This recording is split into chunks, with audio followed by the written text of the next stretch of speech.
So today I'm going to demonstrate why somebody contacted me at a particular date. So let's construct their birth chart, and we're going to call them this, and they were born here, whoopsie, and they've given permission for their details to be shared. So go la la la la la, ding ding ding ding ding bonk.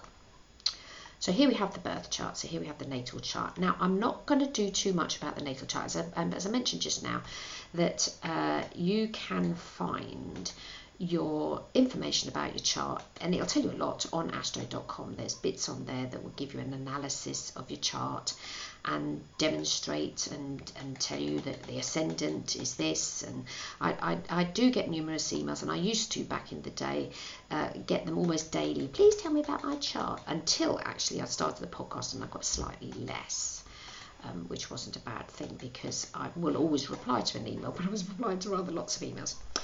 So this person is born in London, and they're born on the la la la date, and this is their chart. Okay, so we've got Scorpio Ascendant, Sun in Capricorn, and Moon is in the wrong sign. What have I done wrong? Hold on.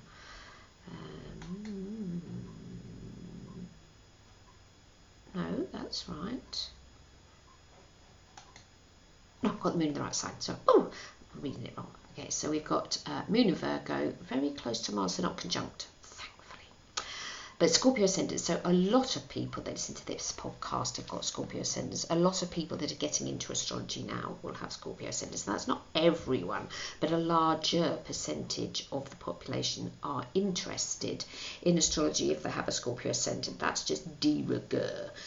That's just sort of comes with the territory, so to speak. Now, what I'm going to demonstrate is the date that they contact me, and I'll also need the time. So if I just go back to here, and I've got the time,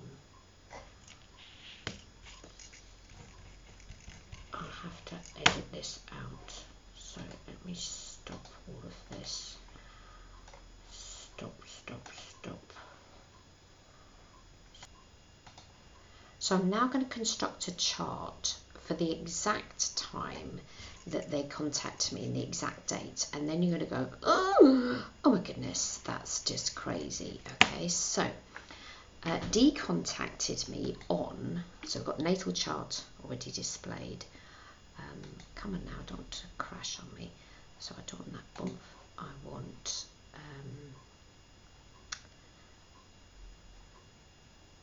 I need a new. So D contact was on the 7th of August 2019 at 13:18. So that's 118.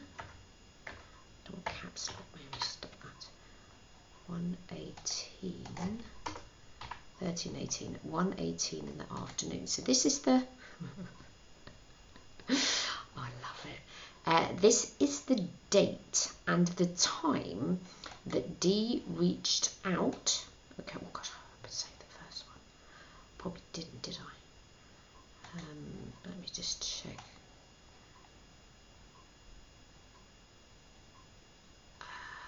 Yes, I did. Great.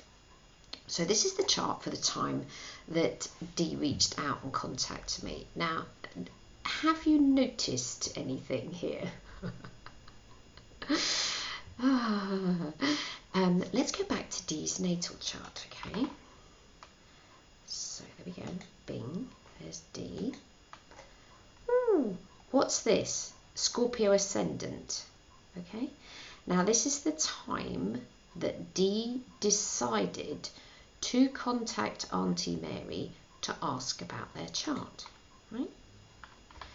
Nothing in life is random. Exactly the same ascending sign. I mean, I'm probably better off going to astro.com and finding the exact degrees, but you can see it sort of was the moon is 12 degrees, and Dee's natal chart is round about, it's sort of, you know, look at that, it's halfway through. So there's the ascendant, is halfway through the sign of Scorpio. So let me just go back to Dee again. I mean, this computer programs are totally accurate, but it'll do for the sake of the purposes of, look, halfway through.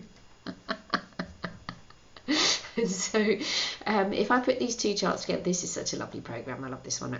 So if we go, we get Dee's chart. So Dee's going to be red blobs. Okay, and this is the moment that Dee decided to contact Ultimate. Oh, please tell me about my chart.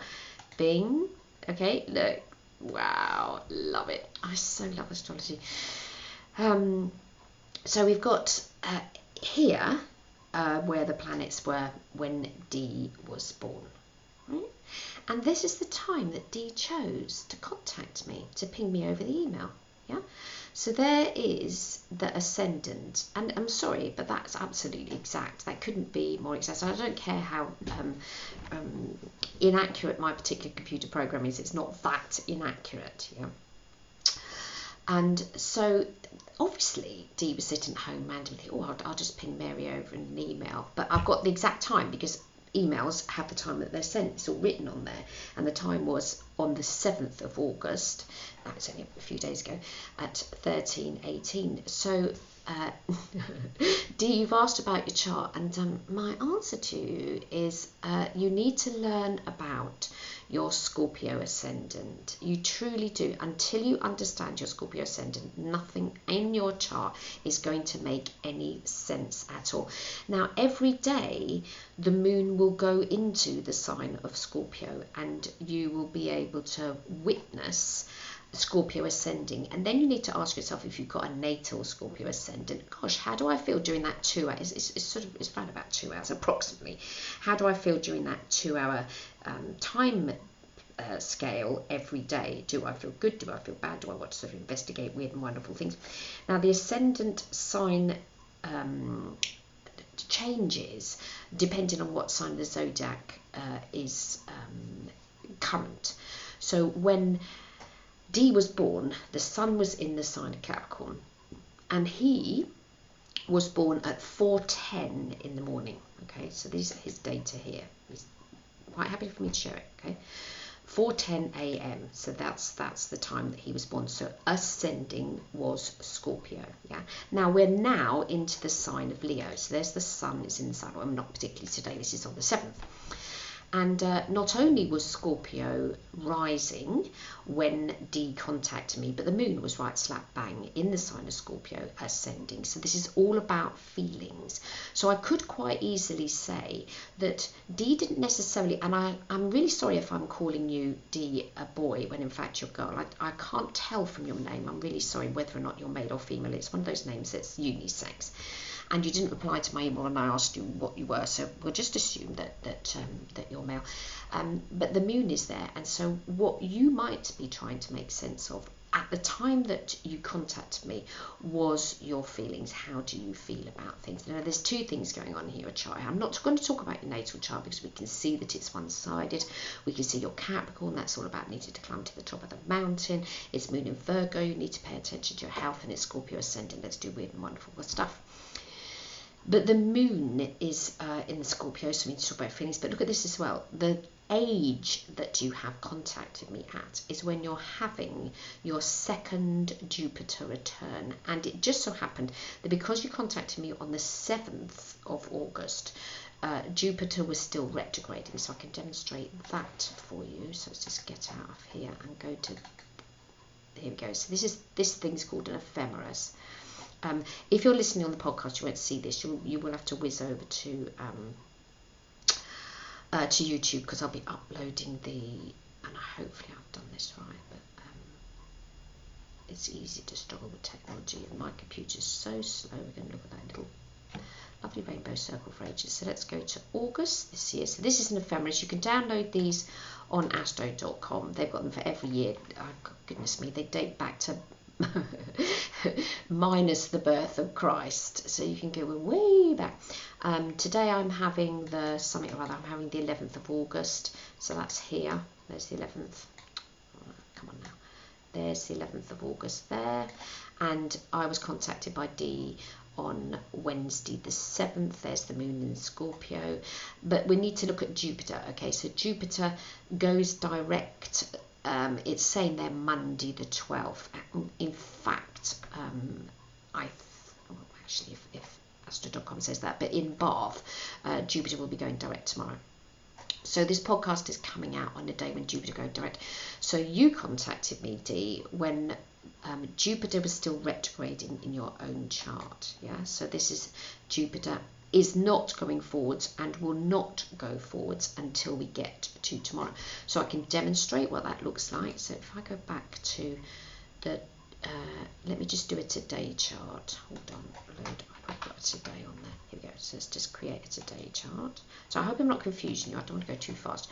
So let's do a chart for today, Sunday the 11th of August. 11th of August 2019, and we'll get all the planets where they are now. Time, for goodness sakes. 11:14 a.m. Bing, save the chart. Ba-dong. Now, even though, as I say, this computer program isn't it's not absolutely accurate, but it's pretty good. So there's the birth planets. Okay, so that's where they are. So we've just done the chart for today, but on the outside here will be the transiting ones. If I move the computer forwards, watch the moon. Bing, get rid of that. There's the moon today's in Capricorn, which is interesting because D actually is a Capricorn, and he'll probably be listening, so let's hope he is. So watch Jupiter. It's not shifting. See a little movement there? So we get to the 14th and it's starting to move again. Okay, 21st. Jupiter's like frozen. I'm not going to move. Don't make me. So we get to September. Look, there's another little movement there. I mean, it's only a few degrees that it moves by. And there's another little shift there. Yeah. So we have to recognise. Watch again. You're only watching Jupiter. Don't pay any attention to the moon here. Every now and again, look. Thump. So if we get to later in the year, where are we now? So September, it comes out. This is Jupiter in this column here. Oh, don't do that. Get rid of that. This column here. Oh, out. This column here is Jupiter. So there's the symbol for Jupiter. 15 degrees, 16 degrees. It's only a degree. Ooh, it's moving a degree a week. Yeah. So you're not going to notice that too much on my computer program, any computer program for that. But when we get to it comes out of sun. I don't think it does another retrograde this year. It finishes its little journey in December. So let's see what Zodiac does. So it's September, and we go. What am I doing? I was doing daily. That's rubbish. So let's do monthly. You can see it's shifting a bit quicker now, and we get to the 11th, and then it's out. Yeah. So that's how. When we talk about transits, this is the natal stuff. So this is today, and this is going into the future. This is how the planets move. And they literally do, because this is the Earth here. This is the space above our heads. There are other things pinging about the place, but the things we're paying attention to is everything that's in our solar system. Yeah. So D, I hope you've enjoyed today's podcast. I'm not going to be discussing your chart. I really don't think that's necessary. I will be wasting my time and yours. There's so much information that's on the internet anyway, and it won't be particularly interesting to other people listening to the podcast. It's going to be terribly interesting for you. But what I wanted to demonstrate, and I hope that's become clear for you, that the time and date that you chose totally subconsciously, totally subconsciously, the date that you chose to contact me was when Scorpio was ascending and the moon was in Scorpio right in your ascendant. So because it was after lunch, 1:18 was the time that you chose. Scorpio was rising, and because of the date that you chose, so it was 7th to the 8th, the moon was in Scorpio. So let's go back again. So let's load your contact chart. Contact, here we go. Bing. So this is where the planets were when you contacted me. Okay. Now, so let's go back today. I recommend that you continue to learn astrology. Yeah, carry on with that. But I hope you've grasped. So this is where the moon was. In fact, I can move the computer backwards, so we're going to go back to the 7th. Okay, so this is the date. It's just that with me using this particular segment of zodiac, it won't demonstrate the ascendant. Okay, I have to create a whole new chart to be able to get that golden line that represents the ascendant. But there's the moon in Scorpio, the date that you chose. Move it forwards. You're probably not listening to anything, but you're going to be, hey, today is the 11th. Oh, I want to listen to what Mary's doing me today and tomorrow. Yeah, you might listen back to this a few times. You've got some other planets that are in your sign at the moment. You're an early Capricorn, is that right? You're only a couple of degrees into the sign of Capricorn, so you've already had Saturn going past your sun sign. It was here when you were born. You're not quite Saturn returning. That's not for a few more years, but Saturn's in your sign. Pluto's there. And I hasten to point out that you are an indigo. You've got these two planets here, Uranus and Neptune, right slap bang next door to each other. That only happens once every 170 years. And let me just shift the computer back to your year of birth, which is 94, and it's something like December. I'm not going to do the exact date, but there's Pluto. So your whole life has been under the influence of Pluto. Let me go back to August, and if I go forwards year by year, so that was a particularly significant year for you, 99, because Pluto's aspecting your Jupiter. Nothing much happened until because, as was mentioned earlier, about if imagine you're parked on the motorway in a lay-by, and what did I use? Or pickup truck, can't remember, some enormous lorry comes past. You're going to feel the vibrations of it pretty way before it actually gets into your sign. So this is while Pluto's towards the end of Sagittarius, is still near to your sun sign because it's an early degree into the sign of Capricorn. And trust me, this isn't completely accurate, so that 2 degrees might not be totally right. Let's get the right version. Come on now, bye-bye. Now nothing wants to close. There we go. So we've got sun is, yeah, it is 2 degrees, so that's correct. Right. Where am I? Pluto, 2 degrees, and then when it finally goes into the sign of Capricorn, which is around about there, 2008. Tell me what was going on for you, because trust me, something would have done. When you spend the whole of your life under the influence of Pluto, you're going to know all about it. So you have been struggling, and the struggle sort of started mostly when Pluto was on your Mercury, which is around about 2011. Then sort of settled down a bit, 2016, things are getting a bit better. And now this applies to all people born in the late 90s, early 90s. So these are early 90s baby indigos. Pluto is now on your natal planets, yeah, the Uranus and Neptune. You need to go back to podcast 21 to get more info on this, but you've got Uranus and Neptune in the sign of Capricorn. Pluto is now to the end, getting towards the end of the sign of Capricorn, and this is triggering your generation. This is only your generation now. These are the 90s babies. This is triggering your generation to be like, I don't want to do this. Whatever this is, there'll be something that you don't want to do anymore. Let me get that one back up and see how many degrees it actually is. So Pluto is 21 degrees, finishes the year on 21 degrees. You've got Neptune's 22 degrees. It's going to come on your Neptune first. That's already happening. So this is the psychic planet. There's Pluto coming along. You know, you should be learning how to read people's minds. Ha ha. That was a joke, by the way. So I hope you found that interesting. I hope that's useful for me. Do ping me an email if you would like me to demonstrate in your chart, whoever you are, whoever I'm speaking to,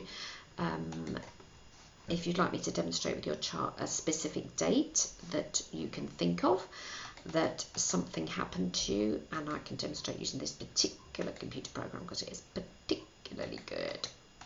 I can demonstrate with this computer program how transits affect us in a big way. And going back to the beginning of what I was talking about in this podcast, there is no such thing as randomness. Randomness does not apply. So I'm now going to stop stop this. So if you want to learn astrology with me, do go to maryenglish.com or ping me over an email, mary@maryenglish.co.uk, and I will reply to your email. I'm just going to shut the QuickTime player